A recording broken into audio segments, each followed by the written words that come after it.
Shalom Likulam! Nung nakaraang video ko nga ay naipakita ko ang mga ginawa namin bago kami pumunta sa aming matutuluyan. Sa mga hindi pa po nakakapanood nito, nasa description box ang link. Nabanggit ko nga dito na bago kami pumunta sa aming matutuluyan ay nagpicturan muna kami. At yung video yan ay kuha ng kaibigan kong maganda. Uy, kung napapanood mo to, shoutout sa iyo!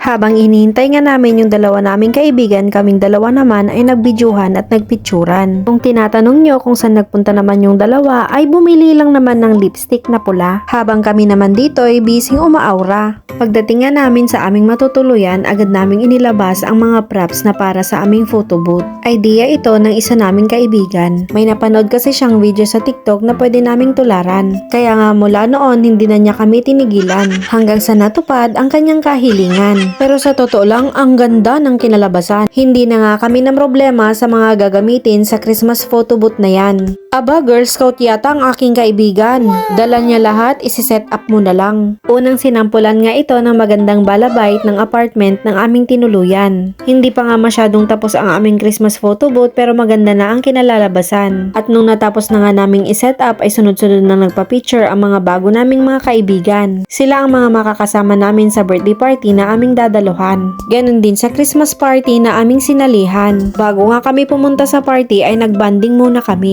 Pagkatapos nga namin makipagkilala ay sabay-sabay na kaming pumunta dyan sa birthday party na aming dadaluhan. Sa baba lang ito ng apartment na aming tinuluyan. Siya nga pala yung sinasabi kong maganda naming kaibigan na birthday celebrant. Dati namin siyang kasama sa kibbutz na aming pinagtatrabahuhan. Ngayong gabi nga ay kanyang ipinagdiriwang ang kanyang ikalimampung kaarawan. Sana all no, hindi halatang 50 na. Yung umabot na sila ng 50 pero still maganda pa rin sila. Ay wag ka, talo pa nila ang sweet 16, 17, 18, 19 at 20. Ay 20 pala yun, 20. Ay hindi, 20. Like that. With accent dapat. Gaya nga ng nakagawian, kinantahan na namin ng happy birthday to you ang birthday celebrant. Tinanong ko nga ang birthday celebrant kung anong sekreto bakit napapanatili niya ang kagandahan nito. At ang sagot niya, wala! Ano lang, prayers! at samahan mo na rin daw ng sibuyas, bawang at kamatis. Isama mo na rin pati sinigang mix. O diba? May nahahalata na ba kayo? Malapit na kasi ang favorite part ko sa party na ito. At ito na nga yung tinutukoy ko. Naku, tinitignan ko pa lang parang busog na ako. Kapag nga may party tayong ganap ay ganito tayong mga Filipino na maghanda. At kapag ganyang handaan ay hindi mawawala ang spaghetti. Ang nag-iisang spaghetting walang kahati. Basta kasama kita'y okay na ako, baby. Pansit na sinasabi nilang pampahaba ng buhay. Tayo ba? Panghabang buhay? Hindi rin mawawala ang unang dinudukot at sinusupot, lumpiang Shanghai. Dahil nga dito may naalala akong hugot sa lumpia. Yung unang prito agad akong napaso, pero bakit kasi iba na ang nilalaman ng iyong puso? Unang talsik, bakit ganun kasakit? Isang salang, ba't kaibigan nga lang? Unang prito, minahal mo ba talaga ako? Lumpia para sa mga di minahal ng sobra at naghahanap pa ng iba. Unang salang, wala lang. Unang prito, bakit hindi na lang ako? Pagbuhos ng mantika, kasabay ng pagbagsak ng aking luha. Sa pangako mong tayong dalawa hanggang sa huli. Ngunit tulad ng mga bituin sa kalangitan, sa pagsikat ng araw, ikay maglalaho rin sa huli. Hanggang dito na lang aking kaibigan. Sana'y magustuhan mo ang lumpiang aking pinakaiingatan. Pagkatapos nga ng kainan ay may programang naganap. Sa isang tinawag ang mga kaibigan ng birthday celebrant para magbigay ng message.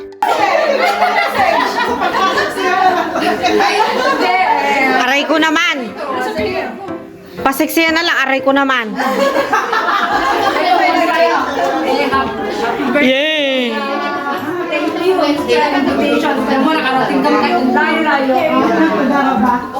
Wish you the best. Mag-mic ka, eh. Hindi namin narinig. Ibulong ko sa'yo mamaya.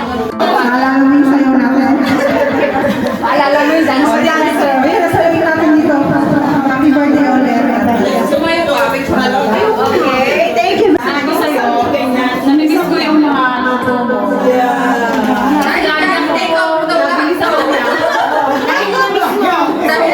Dahil dyan, may sili ka. Silipin.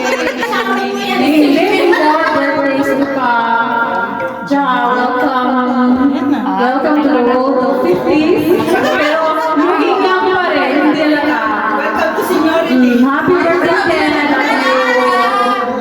Pagkatapos nga bumati ng mga kaibigan sa birthday celebrant ay sila na ay nagsayawan. Habang ako dito sa gilid, tamang video-video lang. Sa galing kasing sumayaw ng kaibigan kong yan ay mahirap siyang sabayan. Kaya nga minabuti na lang namin na maupo na lamang at panoorin siya. Aba, nakakahiya namang sumayaw kapag pareho mong paa ay kaliwa. Pagkatapos nga kaming naki-birthday party, itinuloy na namin ang aming napag-usapang Christmas pajama party. At dito napag-usapan din namin na magdadala kami ng something na panregalo. Hindi na nga pala kami nagbunutan ng mga pangalan dito. Nilagyan na lang nila ng number isa-isa ang aming mga regalo. Kung anong number ang mabubunot mo, yun ang magiging regalo mo. Kaya kanina bago kami nagpunta sa birthday party ay nagbalot na kami ng aming mga regalo.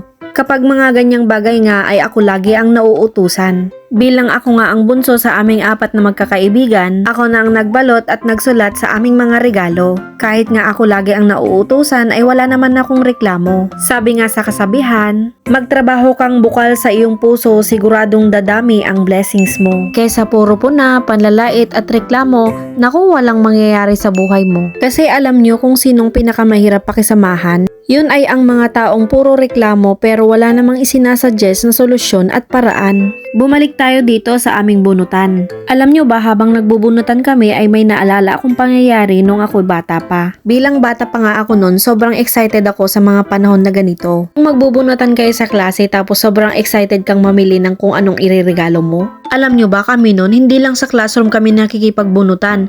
Nagbubunutan din kaming mga magkakaibigan. Tapos pagsapit ng Christmas program, kung hindi pa damihan ay palakihan ng mga regalong natatanggap. Ay syempre ako naman si Wais, may ginagawa akong teknik. Magbabalot ako ng madami tapos syempre ireregalo ko yun sa sarili ko. Ay syempre bata ako nun, ayoko magpatalo. Hay nako, nakadami na naman ako ng kwento. Balik tayo dito sa ganap namin. Si Balabait nga ang nakabunot sa aking regalo. At dahil regalo ko ang nakuha niya, ako naman ang susunod na titingin kung anong regalo ang nakuha ko. Tapos ikaw naman pumunta doon, kunin mo yung gift mo, ikaw maghawak ng video. Ako na. Ano? Ikaw na. Ikaw naman. Kunin mo si magbunod ka. Alam to kung number, ano number mo? Number 9. Number 9, no? Hanapin mo si 9. Hanap mo si 9. Hanap si 9. Hanap si 9. Oh, sa'yo. Oh, bahala ka na dyan. Sa'yo na si 9. Dali, oh. Yeah! Ay, bakit ako wala picture para mapagdali si video yan. Video. Video pala, hi! Ako nagbalot. Oh, ikaw na nagbalot. Ako nagpangalan. Ikaw na. Sobrang tawang-tawa talaga sila sa nangyari sa akin. Ganyan ang reaksyon ko, hindi dahil sa ayaw ko yung regalo. Natatawa lang talaga ako kasi nga, Balot, ako nagpangalan. alam nyo kasi nung namimili ang kaibigan ko ng kanyang ireregalo ay ako ang pinapapili niya. Ako naman kung ano na lang nakita namin doon, ayun na lang ang itinuro ko. Naku, kung alam ko lang na ako ang makakabunot ng regalo niya, pinili ko sana yung bongga. Joke lang! Gaya nga ng sabi ko sa kanya, ano man ang iyong regalo, malaki man o maliit, maganda man o pangit, mabigat man o magaan, ang importante ay galing sa puso mo. Ika nga nila, it's the thought that counts. It's the counts that thoughts. It's the thoughts that counts. Ay basta yun, pagkatapos nga maibigay ang aming regalo ay sabay-sabay kaming nagbukas ang mga ito.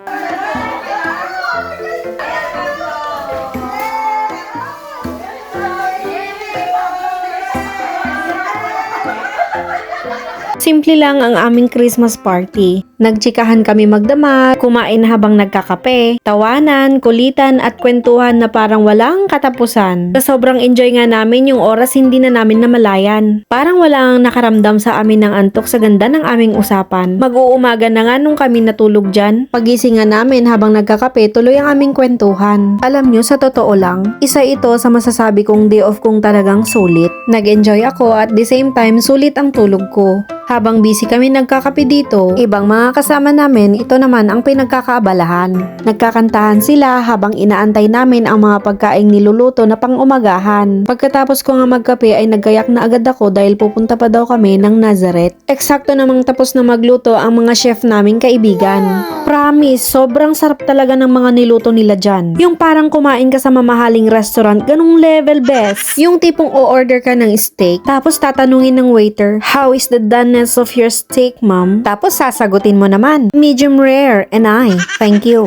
Sobrang special nga ang inihanda nilang pagkain namin. steak na sobrang tender and juicy, sinigang na sa sobrang sarap makakalimutan mo na pati iyong pangalan. Aba, di bali ng pangalan, wag lang ang iyong biyanan. Madami pa nga silang putahing inihain dyan. Pagkatapos nga silang naghain ay nagdasal na kami at nagsimula ng kumain. Tanghali na pala yan. Dahil late na kami nagising, pinagsama na namin ang breakfast at lunch. Sa iba, tinatawag itong brunch. Naalala ko nga nung college ako, lagi ko tong ginagawa. Para makatipid ay pinagsasama ko na ang pang-umagahan at tanghalian ko. At ang lagi kong ulam, kung hindi talbos ng kamote, ay malunggay ang aking inuulam. Madami kasing tanim na malunggay at kamote sa dormitory na aking tinutuluyan noon. Naalala ko nga noon ay naguunahan kaming manguha ng talbos ng kamote. Ilalaga lang namin yun tapos sausaw sa bagoong na may kalamansi ay okay na kami. Kapag nakaluwag-luwag naman ay sinasamahan namin ng nilagang itlog at pansit canton. Ganyan ang college life.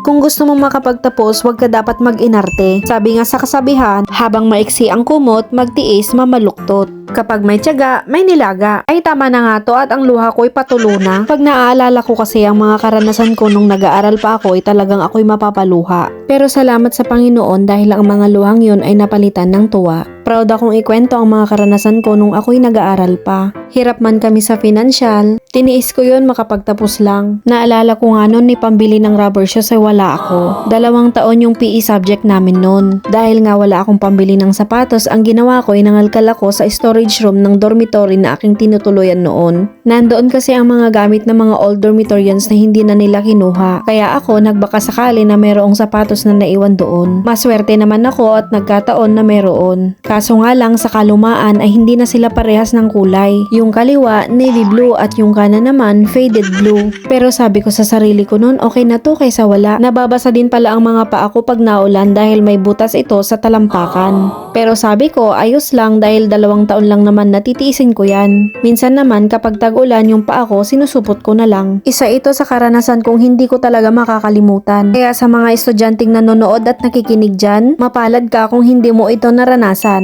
Matuto kang magpasalamat kahit sa pinakasimpleng bagay na binibigay sa'yo ng iyong magulang. Dahil lahat ng hirap at sakit kinakaya nila, masuportahan ka lang. Sa panahon kasi ngayon, meron na yung mga batang ungrateful.